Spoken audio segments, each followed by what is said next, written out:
Là, très bien. Dans la suite des cours sur le bilan hydroélectrolytique, on a vu le métabolisme de l'eau, on a vu le sodium et maintenant le chlore. On a vu le sodium et le potassium, maintenant le chlore. Voilà, le chlore et ce qu'on appelle en général la chlorémie. Euh, la chlorémie et la, euh, la concentration du chlore au niveau du plasma.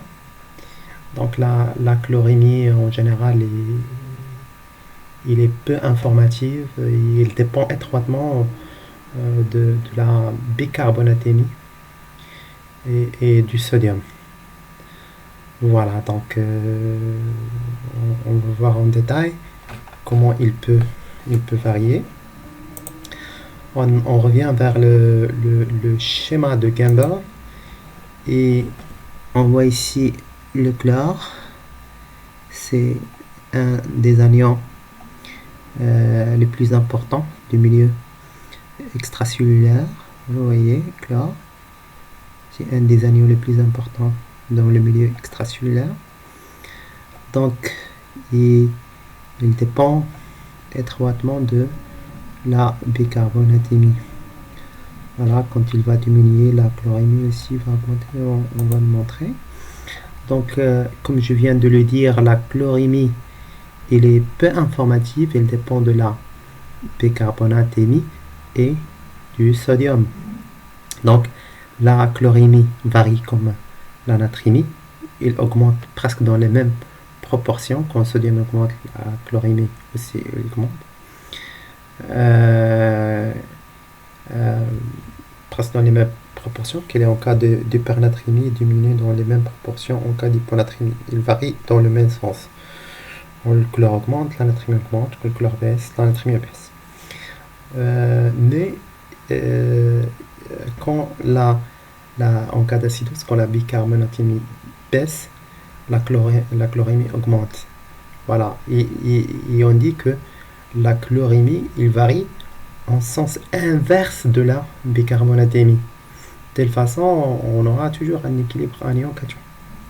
Donc, la chlorémie, quand la bicarbonatémie baisse, la chlorémie augmente. Donc, on dit que la chlorémie, il varie en sens inverse de la bicarbonatémie. Il varie dans le même sens que la natrémie et en sens inverse de la bicarbonatémie.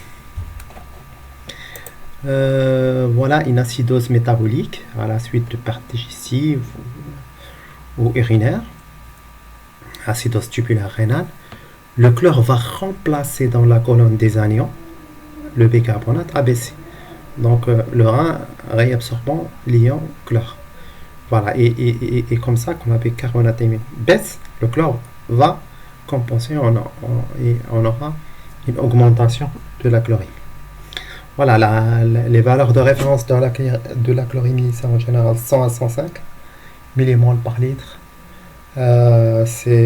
Si c'est en milli-équivalent, c'est 105 milli-équivalents par litre. Donc c'est un élément qui est peu informatif. Peu informatif dans le sens qu'il dépend de la natrémie et de la bicarbonatémie. Et grosso modo, il varie dans le même sens que la natrémie, mais il varie en sens inverse de la bicarbonatémie. Voilà, et on voit que ici le chlore et la bicarbonate, quand la bicarbonate vont baisser, laisser la chlorine, le chlore qui va remplacer. Voilà, maintenant on passe au bicarbonate. La valeur de référence, c'est 21 à 26 millimoles par litre. Alors la bicarbonatémie, bicarbonate, c'est le tampon le plus important du secteur extracellulaire. Voilà, il se combine aux ions hydrogènes pour former de l'acide carbonique. Et l'acide carbonique va se dissocier ici en H2O et CO2 qui va être éliminé par la respiration. Donc c'est le tampon le plus important et c'est le premier tampon qui va agir. Ça, on va le voir dans le prochain cours, l'équilibre acido-basique, et on va discuter un petit peu du tampon. c'est le premier tampon qui va agir sur les protons H+. Donc le tampon le plus important des secteurs extracellulaires, donc il va se combiner aux ions hydrogène, voilà. Les diminutions des bicarbonates, en général, les diminutions des bicarbonates, c'est en général pour compenser une acidose, des acidoses diabétiques, lactiques ou de l'insuffisance rénale aiguë, qui sont des urgences, ou digestives au cours des diarrhées rénales, de une insuffisance de la réception, de la réabsorption des bicarbonates en cas d'insuffisance rénale ou une diminution de leur régénération dans le cadre d'une acidose métabolique. Et puis l'augmentation des bicarbonates supérieurs à 26 mmol par litre, c'est en cas d'alcalose. En général, c'est la définition des alcaloses. Mais en général, on parle d'alcalose ou d'acidose. Il y a les deux paramètres. Premier paramètre le plus important, on va le voir dans le prochain cours, c'est le pH. Et puis il y a la bicarbonatémie, donc une alcalose métabolique, donc supérieure à 26 mmol par litre, mais l'alcalose est définie en premier par le pH. Les causes habituelles des alcaloses métaboliques sont une perte d'acide gastrique en raison de l'acidité gastrique, en raison des vomissements incoercibles, une perte de NH4-CL- sous l'effet des diurétiques, et comme on l'a dit, que la chlorémie elle varie en sens inverse de la bicarbonatémie. Donc on aura l'hyperbicarbonatémie va s'accompagner d'une hypochlorémie, voilà, et souvent d'une hypocalémie. Alors comme ça on a vu les électrolytes les plus importants: le sodium, le potassium. Le sodium, et on a dit que c'est l'élément où il y a la fréquence de l'installation, fréquence de l'hyponatrémie en général au niveau hospitalier, et qu'on a dit que la vitesse d'installation de la natrémie qui est le point le plus important, et on a défini un cutoff de 125 mmol par litre pour s'alerter. Il y a la vitesse d'installation de l'hyponatrémie et le cutoff de 125 mmol par litre. Et puis on a parlé de la calémie, on a rappelé que c'est une urgence en général, et soit l'hyper soit l'hypocalémie. Et la troisième chose, on avait la chlorémie. On a dit que la chlorémie il dépend de la bicarbonatémie et il dépend aussi de la natrémie. Il varie dans le même sens que la natrémie, dans le sens inverse de la bicarbonatémie, et que la chlorémie il est peu informative.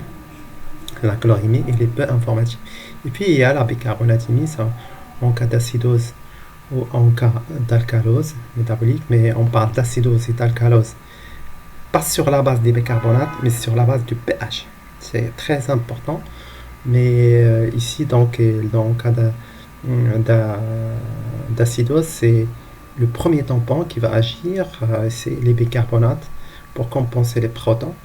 D'accord, et la bicarbonatémie va baisser, et une baisse de la bicarbonatémie va s'accompagner d'une augmentation de la chlorémie, et une augmentation de la bicarbonatémie va s'accompagner d'une baisse de la chlorémie. Voilà, c'est ce que j'ai à vous dire pour ces 4 éléments les plus importants de l'énogramme que vous devez demander en premier lieu. Si vous avez, pour un patient, demandez toujours le sodium, le potassium, le chlore et le bicarbonate. Puis n'oubliez pas la glycémie, l'urée et la glycémie, l'urée, la créatinine, et n'oubliez pas la protéinémie totale, et aussi l'NFS, surtout l'hématocrite. Maintenant vous savez pourquoi, hein, pour un petit peu avoir une vision sur le métabolisme de l'eau et des électrolytes les plus importants. Et on va voir les autres électrolytes dans les cours qui vont suivre. Maintenant qu'on a vu un petit peu le métabolisme de l'eau et le métabolisme des électrolytes les plus importants, on va passer à la régulation du bilan hydroélectrolytique. La régulation du bilan hydroélectrolytique, Alors, pour la régulation, on passe donc ici le mécanisme de la régulation par l'hormone antidiurétique. Voilà, on a la chose la plus importante ici que vous voyez, c'est l'osmolarité. Quand l'osmolarité va augmenter, bon, l'osmolarité, c'est le capital sodé en général, il est lié en premier lieu au sodium. Donc, mais il y a d'autres molécules que vous avez vues, qu'on a vues ensemble, qui vont augmenter l'osmolarité. Mais en général, c'est le capital sodé qui entraîne des variations du liquide extracellulaire. D'accord, des variations du liquide, donc de la volémie. Et cela, on peut. Il y a des osmorécepteurs au niveau de l'hypothalamus qui vont le sentir et qui vont stimuler la post-hypophyse pour sécréter l'ADH, hormone antidiurétique, et qui va agir au niveau des tubules rénales via des aquaporines. Ces aquaporines, c'est des pores qui vont provoquer la réabsorption de l'eau et la diminution de l'osmolarité. Voilà, donc il y a une réabsorption de l'eau et la diminution de l'osmolarité. Voilà, et une variation, les variations du débit cardiaque entraînent des variations de la pression artérielle. Et voilà, la pression artérielle, ce n'est que le débit cardiaque fois les résistances artérielles. Donc la pression artérielle, c'est le débit cardiaque fois les résistances artérielles. Donc c'est en général des variations du débit cardiaque, donc une diminution de la pression artérielle, et via des volorécepteurs qui se trouvent au niveau des oreillettes et des troncs cérébraux, vont stimuler la post-hypophyse, la post-hypophyse va sécréter l'ADH, niveau tubule rénal, réabsorption de l'eau et diminution de l'osmolarité. De la même manière, le stress, les anesthésions, la chirurgie, les anticancéreux vont stimuler la post-hypophyse et généralement vont provoquer une augmentation de la sécrétion de l'ADH qui va diminuer l'osmolarité. Voilà, c'est en général comment le mécanisme de la régulation par l'hormone antidiurétique. D'accord? Donc c'est soit l'osmolarité, le débit cardiaque ou la pression artérielle qui va diminuer, soit en général le stress, les différentes anesthésions, la chirurgie, et qui vont stimuler la post-hypophyse pour monter la sécrétion de l'ADH, qui vont agir au niveau des tubules rénales via des aquaporines et qui va provoquer la réabsorption de l'eau à partir de ces aquaporines et diminution de l'osmolarité. Très bien. Voilà, on a vu le premier mécanisme de régulation, le mécanisme de régulation par l'hormone antidiurétique. Donc le deuxième système, c'est le système rénine-angiotensine-aldostérone. Alors, voilà, il y a une régulation des volumes circulants. On a ici au niveau une diminution au niveau de l'appareil juxtaglomérulaire, une diminution de la perfusion rénale. Donc une diminution de la perfusion rénale au niveau de l'appareil juxtaglomérulaire, voilà, va provoquer la sécrétion de la rénine qui va transformer l'angiotensinogène qui est sécrété par le foie, synthétisé par le foie, qui va le transformer en angiotensine 1. L'angiotensine 1 est sous l'action de l'enzyme de conversion de l'angiotensine va donner l'angiotensine 2. L'angiotensine 2, il a une activité lui-même, une activité sympathique. Il a un rôle il agit directement sur la rétention de l'eau et la réabsorption de sodium et chlore et l'excrétion de potassium. Il a son action directe. Et puis, il a son action via l'aldostérone, et l'aldostérone va provoquer de la même manière la rétention de l'eau, la réabsorption de sodium et chlore et l'excrétion de potassium.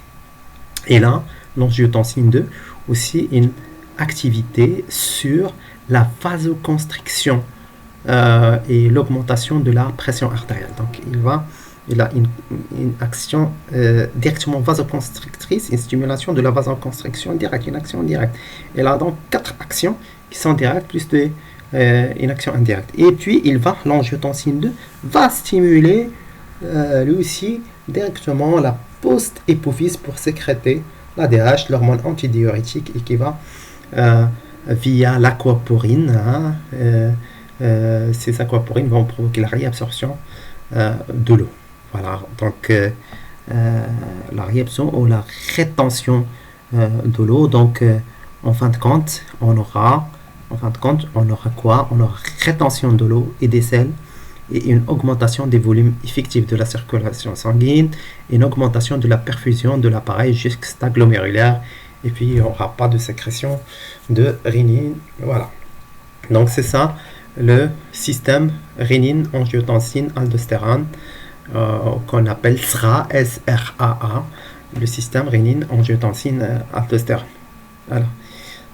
Très bien. Il y a un troisième mécanisme de régulation, c'est un peptide sécrété par les oreillettes cardiaques. Pardon. C'est un peptide qui est sécrété par les oreillettes. Voilà, c'est un peptide qui est sécrété par les oreillettes cardiaques en réponse à une distension auriculaire. Voilà. Et suivant l'augmentation de la pression auriculaire, il agit en inhibant la réabsorption des stades du sodium. Voilà. Il agit. C'est ça ce peptide. On l'appelle atrial natriurétique peptide, ANP. Voilà. Le peptide natriurétique auriculaire, l'ANP. Et il va inhiber. Il agit en inhibant la réabsorption des stades du sodium et en inhibant aussi la rénine. Voilà, en inhibant la rénine.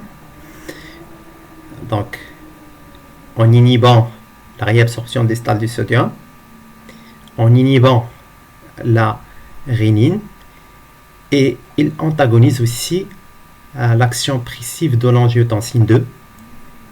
Voilà. Et de la noradrénaline, et possède un effet vasodilatateur. Donc, il antagonise aussi l'action pressive de l'angiotensine 2. Voilà, il va l'antagoniser. Il a 3 sites d'action. Donc, le premier site, il inhibe la réabsorption. Pardonnez-moi.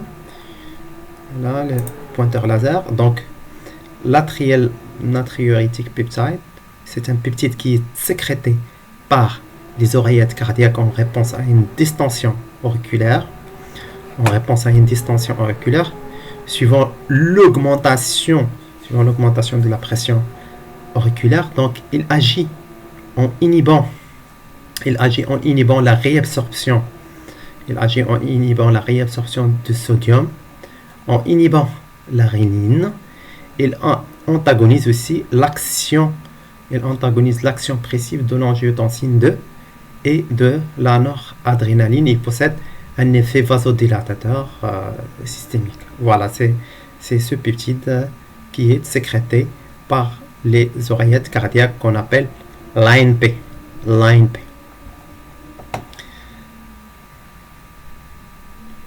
Très bien, maintenant on a fini avec la régulation du bilan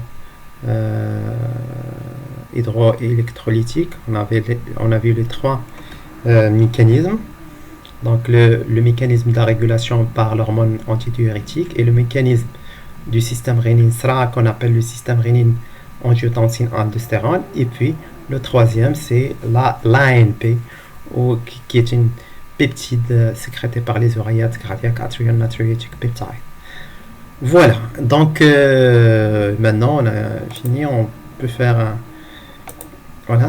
un petit quiz. Donc les entrées de sodium supérieures aux sorties de sodium. Qu'est-ce qu'on va faire? Mesurer l'osmolarité, la stimulation des osmorécepteurs, la stimulation des osmorécepteurs centraux, soif, va provoquer l'ingestion de l'eau et une augmentation du liquide extracellulaire, une augmentation de l'hormone antithyroïdique sous l'action des osmorécepteurs qui vont stimuler la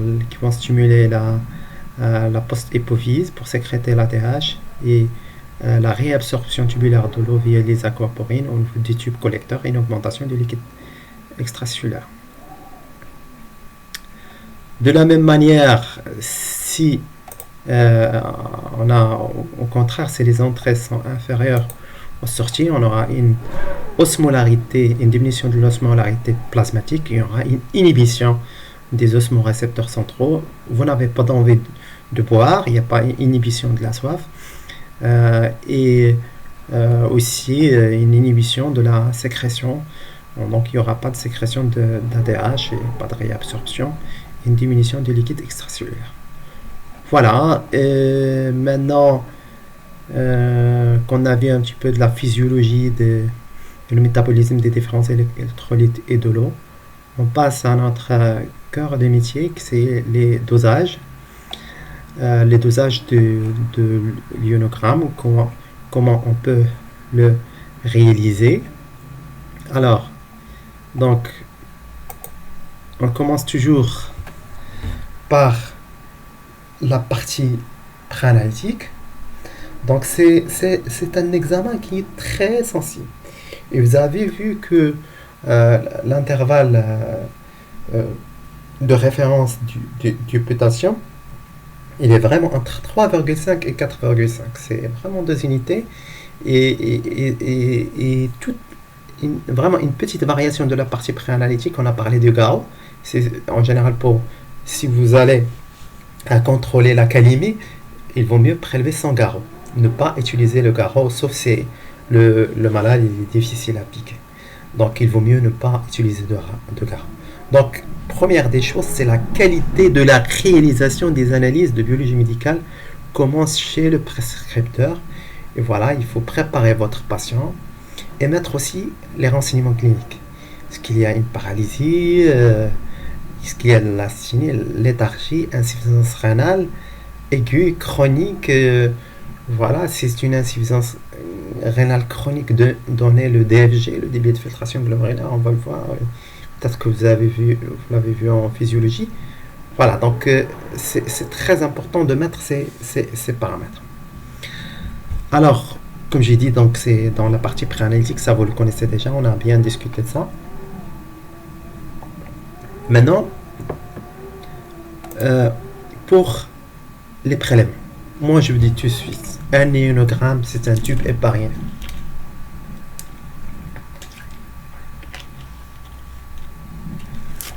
En général, c'est un bilan qui est très sensible, et j'ai dit que la coagulation, surtout les plaquettes vont relarguer un petit peu vont relarguer. Il y a aussi au niveau de la coagulation un petit peu d'hémolyse, et va relarguer les plaquettes vont relarguer du potassium, et en général vous avez les valeurs de référence quand c'est un tube sec, c'est entre 3,5 et 5. Si c'est du plasma tube héparinier, 3,5 et 4,5. Moi je préfère toujours tube héparinier, tube contenant de l'héparine. Et puisque vous allez faire de la glycémie, donc vous allez demander une glycémie, c'est un examen urgent, et vous savez que la glycolyse elle va consommer du glucose, d'accord. Si vous allez tarder, laissez votre prélèvement pendant des heures, vous avez prélevé sur un tube sec ou un tube héparinier, vous savez que les globules rouges ne consomment que du glucose et la valeur de la glycémie va baisser. Donc c'est pour cela, si vous allez doser la glycémie après plus d'une heure, Donc il vaut mieux utiliser un tube fluoré avec un anticoagulant qui va arrêter la glycolyse. Sinon, si c'est un tube hépariné, il faut le traiter avant 1 heure, d'accord, pour avoir les valeurs exactes de la glycémie. Éviter toute pause de garrot prolongée. Et moi, je dis pour l'ionogramme, si c'est possible, ne pas mettre de garrot. C'est vraiment sensible, surtout la calémie. Si vous allez à contrôler une calémie après, je vous demande de ne pas mettre de garrot. Évitez les tubes secs, surtout en cas de thrombocytose et de leucocytose. Moi, je vous dis, évitez les tubes secs si vous pouvez le faire, si vous pouvez éviter les tubes secs, il vaut mieux l'éviter et mettre un tube hépariné. Tout échantillon hémolysé doit être rejeté. Voilà, c'est clair parce que vous voyez que le potassium il est en intracellulaire et s'il y a une décellulaire, vous aurez du potassium en grande quantité. C'est une force hypercalémie et ça va fausser en général toutes les données. Vous avez il y a une répartition entre le milieu intracellulaire et extracellulaire, donc vous connaissez. Pour la mesure de la calémie, bon, je l'ai répété plusieurs fois parce que c'est important. Sans garrot, tout échantillon hémolysé doit être rejeté.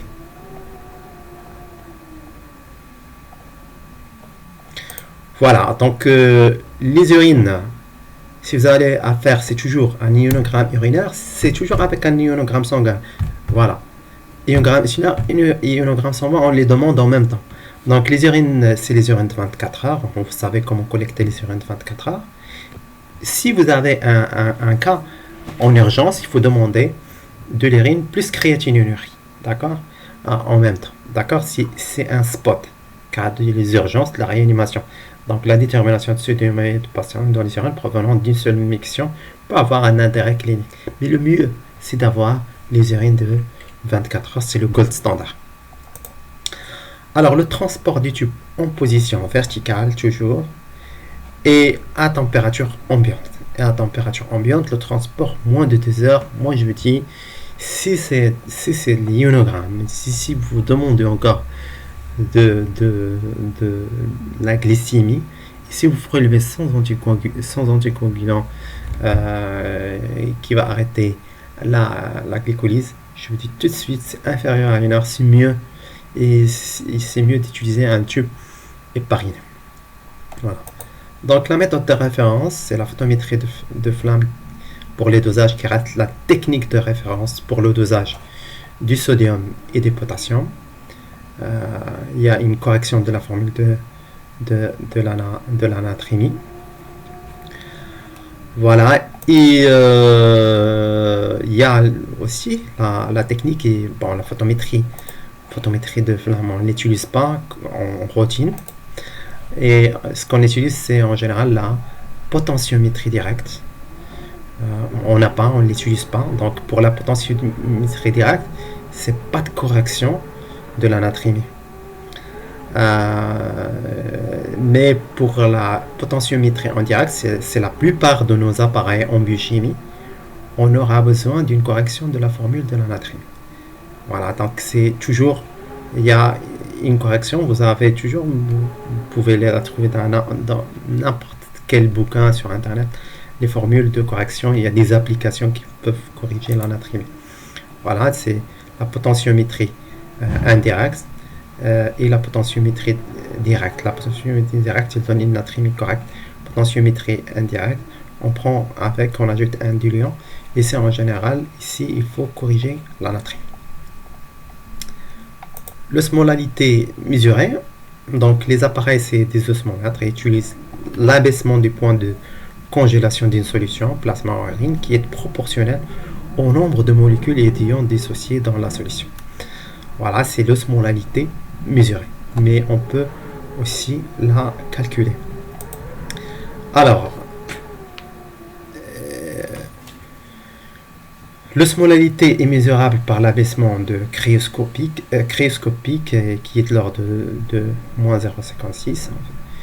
Voilà. La mesure est faite à l'aide d'un osmomètre automatisé qui rend les résultats en milliosmoles par kilo d'eau. Et l'osmolalité en général normale est entre 280 à 290 milliosmoles par kilo. Donc l'osmolarité est égale l'osmolarité fois 0,94. Bon, si vous posez donc la question comment passer de l'osmolarité à l'osmolarité, donc l'osmolarité, et on a dit milliosmol par kilo et l'osmolarité par litre. Donc c'est pour passer de l'osmolarité à l'osmolarité. L'osmolarité est égale à l'osmolarité fois 0,94. Alors en cas d'hyperlipidémie ou hyperprotéinémie en présence d'un taux élevé, par exemple dans le cas des gamma-pathie monoclonale, ici la correction, puisqu'on utilise la potentiométrie indirecte, la correction ici est obligatoire. Il y a les formules qu'il y a dans les applications de votre smartphone ou dans les bouquins pour éviter les fausses hypermétries. Voilà, et donc il faut mesurer l'osmolarité plasmatique. Bon, pour être sûr, il est normal chez les sujets avec une fausse hyponatrémie. Voilà, si vous allez mesurer l'osmolarité plasmatique ou la... Voilà. Très bien, c'est tout ce que j'ai à vous dire par rapport à ce cours, et on va continuer par l'équilibre acido-basique pour le cours prochain. Encore une fois, Ramadan Karim, ونتمنى ان شاء الله تكونوا بصحة وعافية. Et voilà, et j'attends vos questions, donc merci beaucoup.